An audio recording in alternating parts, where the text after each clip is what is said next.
Hi everyone, this is Mike, and there's two topics in this video that I want to discuss, and let's get topic one out of the way first. Ready? New bunny, new Peeps bunny. I lost my old Peeps bunny, Bubble, unfortunately. But my wife got me a new Peeps bunny, a red one, so we'll finally have a red bunny.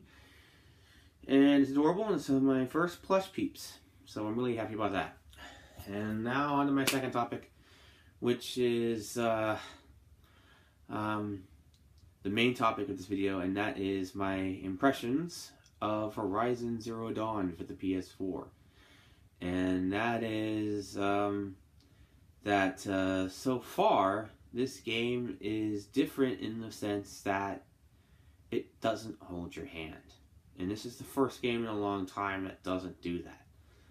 And that's not necessarily a bad thing. And I think that's the point. Because what it does, it gives you the tools in the beginning. And then as you go on, it gives you a little bit more.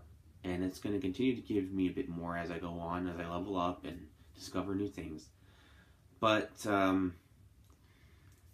instead of telling you, do this or go here, what it does is it gives you tools. It gives you basically everything you need to know. And then it sets you off to do it.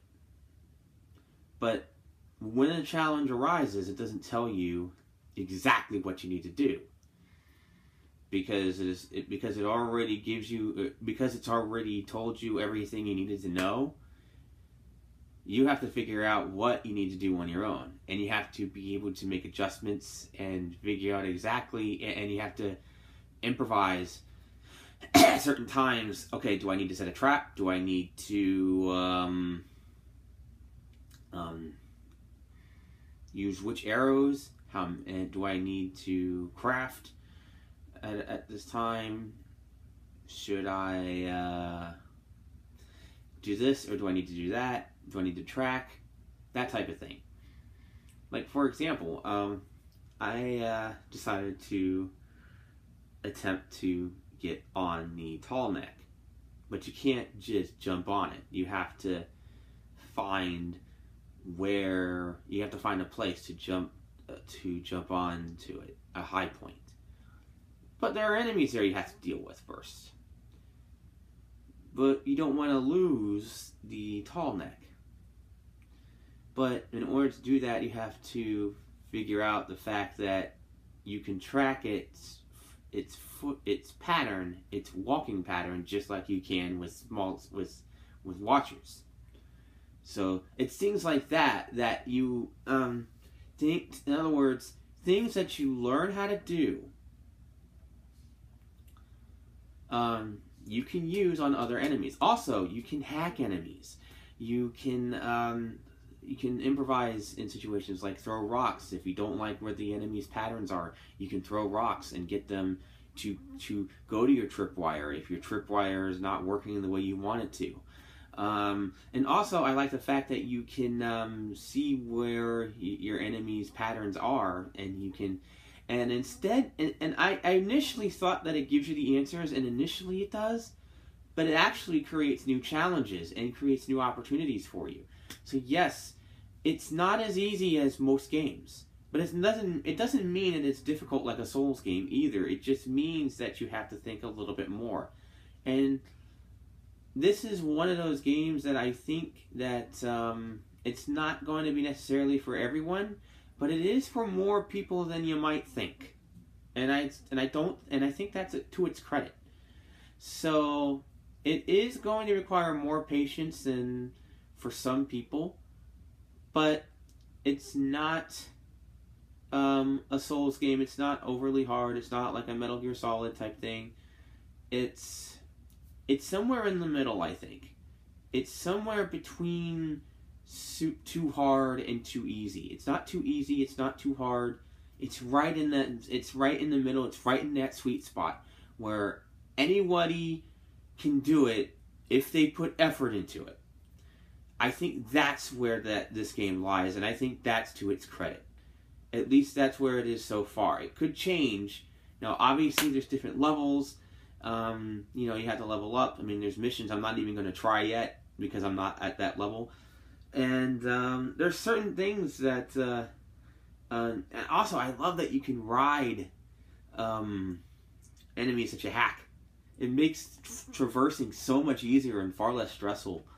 I was able to just go from one corner of the map to the other and avoid so many enemies just riding on I think it was either a strider or a watcher or one of the two. I hacked into one of the things, and you can't hack into all of them just yet. You know, it's something that you gotta level up on. But eventually, as you get more powerful, you're going to be able to hack into more enemies, and I'm looking forward to being able to hack into a Sawtooth. I hope I can do that. That would be amazing if I could. I would love to have a machine army, if I can pull that off. I don't know if the game can let me, but that would be cool. Also, the story is pretty interesting so far. I know the story gets more interesting later on as you discover the history. And I know I pretty much have an idea of what the story's about because of, you know, the whole idea of a lost civilization being ours and that type of thing. But it's still interesting to find out and to read all about that and that type of, you know, it's a fascinating concept. And I'm looking forward to getting into the nitty-gritty details of it. Aloy's a pretty awesome character. You know, she's your typical modern-day feminist-approved character, but likable, and I'm okay with that. You know, I don't mind the strides. I'm perfectly fine with some of with the strides that feminists are making in terms of what they're gaining. Even though I have a problem with the censorship that's coming along, in the sense that we're not getting the new Dead or Alive beach volleyball. I think that's a mistake.